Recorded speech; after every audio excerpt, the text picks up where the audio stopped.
In today's video, we're going to be covering one of my favorite farming strategies at Town Hall 5. It's cheap to use and rakes in a ton of loot. Let's go ahead and get into it.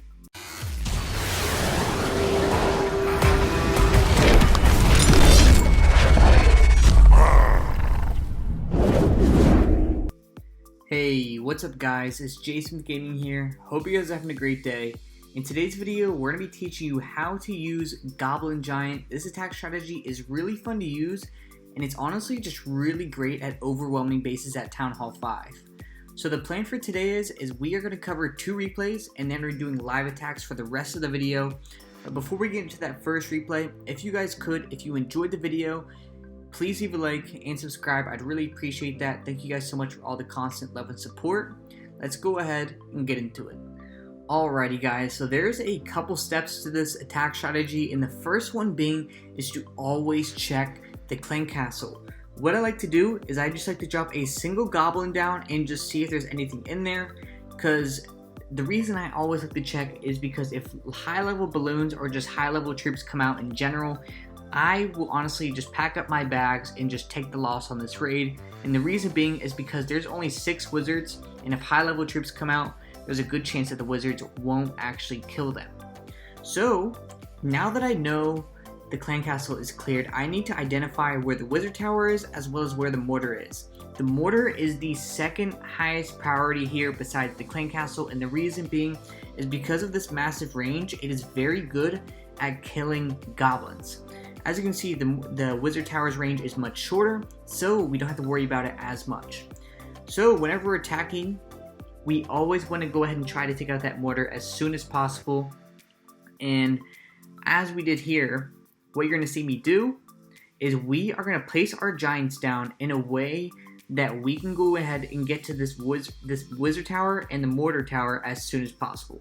So what we went ahead and did is we put down the giants, and as the giants are tanking, I dropped a lightning spell to go ahead and weaken the defenses. I typically always drop the lightning spell on the mortar, unless there are some special circumstances which we'll probably run into in the live raids. So as you can see, the mortar tower is about to go down, and now that all the defenses are being tanked, what I'm doing now is dropping in some wizards to go ahead and support the giants, and I'm also dropping in my wall breakers.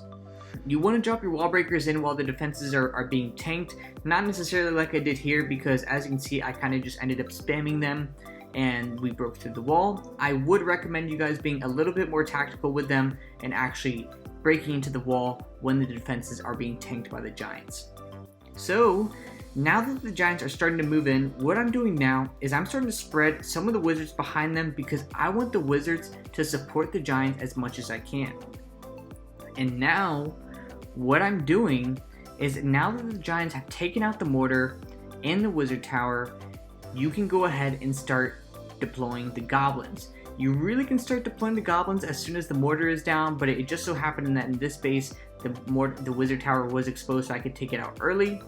And so now I'm dropping the goblins on the side where the giants have cleared the defenses. I want to drop the goblins on this bottom side, because as you can see, that mortar was taken out, this archer tower right here was taken out, so I'm dropping my goblins on the side where most of the defenses are destroyed and they're not covering the resources buildings.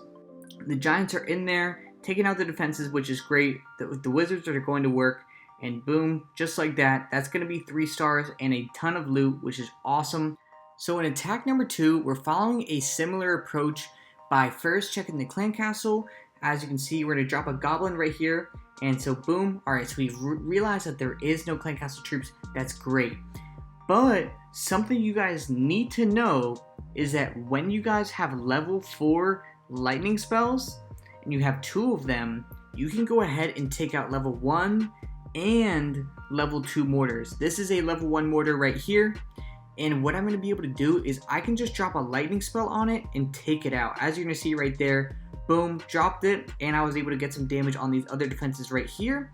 And so now that the mortar is taken out and the clan castle is checked, what I'm going to go ahead and do is go straight towards that wizard tower and try to take it out as soon as possible. I'm dropping those supporting wizards behind him, and now that those 2 main damage buildings are gone, I can go ahead and start spreading in some of those goblins just piece by piece, and this is going to go ahead and end up being a base that is overwhelmed with nothing to really counter all the goblins that are being put in, and that's going to be 3 stars, and boom, just like that. Let's go ahead and get into some live attacks.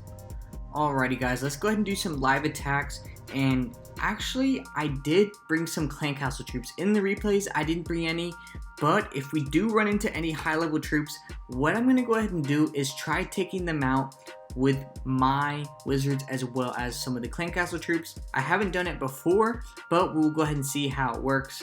I'm typically looking for bases that have 100k plus, and the reason I do that is because that's just what I find is a pretty good range and a really solid and reasonable range at Town Hall 5. So I'm looking, I don't even think this base has a wizard tower, which is great. I'm looking for it, and I don't believe that's in there. So first things first, I'm just gonna go ahead and check the clan castle. Doesn't look like there's anything in there. So because there is no wizard tower and there is no clan castle, I'm just going straight for that mortar as soon as I can. So let's go ahead and break into this wall right here. Awesome, and now my wall breakers should path into this wall section right here. Alright, one test. Those wall breakers should break in. Awesome. So I'm going to go ahead and deploy the rest of my giants here. And I'm also going to go ahead and deploy some of these supporting wizards. And alright, let's go ahead and lightening those and get them a little bit weaker. And what we're going to go ahead and do now is just start spreading out some of our goblins and wizards and getting them inside the base. That way they can go ahead and start going to work. There's only 2 defenses remaining and they both look like they're level 1, so there shouldn't be much of a problem here. Deploying the rest of these goblins, getting them in there, and this is going to be wrapping up to be 3 stars for sure. As long as these giants can go ahead and get through this wall, which they should. Only 1 resource building left, and if you guys didn't know this, goblins only go after resources buildings, and when all of them are destroyed, they will go ahead and start taking out defenses as well as just the other random buildings in there. So there's only 2 army camps remaining, and this is going to be wrapping up to be 3 stars. Let's go ahead and prepare for attack number 2. So before we get into the second attack, something I just want to point out about this most recent attack is the fact that this mortar right here is level 2, and I could have just zapped it and then entered in my giants from this bottom side and just try to get inside the base. Just a quick note, please, if you have the ability, go ahead and zap that level 2 or level 1 mortar, so that way you can go ahead and get that out of the way and just make crushing the base that much easier. Let's go ahead and see what we can find now and see if we can find any quality bases with some pretty good loot. I'm really close to being max at Town Hall 5, so we're going to be going to Town Hall 6 here shortly, which is awesome. So let's go ahead and see what we come up with here. And wow, so this is 300k. It looks like a Town Hall 6, but I think we're just going to go for it. I am going to use my clan castle troops here just because I can, and I really just want to get a piece of this loot. So first things first, check the clan castle, nothing there, and let's just go for it, honestly. So we're just going to go ahead and drop this giant. Alright, we broke in. I'm going to drop this, go ahead and weaken up these defenses, and let's go ahead and just start dropping in a lot of these goblins in here, because we just want to go ahead and try to get as much as we can from this. We just want to milk it as much as we can, because there's no way we're in a 3-star, but if we can get as much loot as possible, that's honestly all that matters. As you can see, the goblins are just ravaging through all the resources, and this is going to be a huge pickup. We might not pick up a star here, but honestly, I really don't care, because we just picked up a massive amount of loot, which is awesome. But hey, we might. Look at that. This is probably going to be 50%, I think. If we can. Yep. Yeah, this is going to be 50% at least. But let's go ahead and see how much loot we got. This mortar, this wizard should die here to this cannon. But honestly, let's just go ahead and end it. Most of the loot was in the collectors. And boom, look at that loot. 252,000 and 300,000 elixir. That is huge. It doesn't matter if we got 3 stars. That's all that matters, is we got a ton of loot. Let's go ahead and do another attack. Alrighty, let's go ahead and do another live attack. I do have a feeling that it is going to be hard to top that last raid because that raid was awesome. And okay, so this raid again has some pretty nice loot. So first things first, we are gonna check the Clan Castle. Okay, doesn't look like there's anything in there. Exposed Wizard Tower, so we're just gonna go ahead and do this with a wizard behind him. And this should be able to take it out. So what we're gonna do now is we're gonna head straight for that mortar, but there is no really easy path there. So what we're gonna go ahead and do is just enter in from this corner and just really try to get there. So we'll go right here. Hopefully the wall breakers kind of make a difference on this. Come on. Awesome. So we're broken in. And let's go ahead and zap. 1, 2. Awesome. So we're deploying some of these mortars in there, creating a funnel, trying to get them to go inside. Let's go ahead and start dropping in some of these goblins. Okay. So the giants did split off to the left, which is not good. But screw it. Let's just go ahead and drop in a lot of these extra goblins. And we might actually, I don't know. The goblins are doing a really good job of distracting for the wizards, which is great.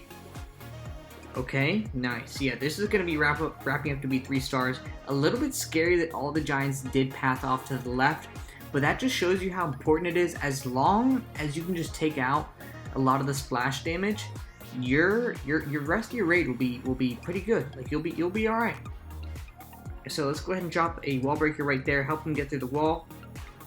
Or actually, the wizards are actually just gonna go ahead and take that out. That's gonna be wrapping up to be 3 stars here. We're gonna have troops go to both sides. So if you guys did enjoy this video, please leave a like and subscribe if you guys enjoyed. I love making this content for you guys. This video is a part of my Let's Play series. So if you guys enjoyed it, let me know. And thank you guys so much again for watching. I'll catch you guys in the next one.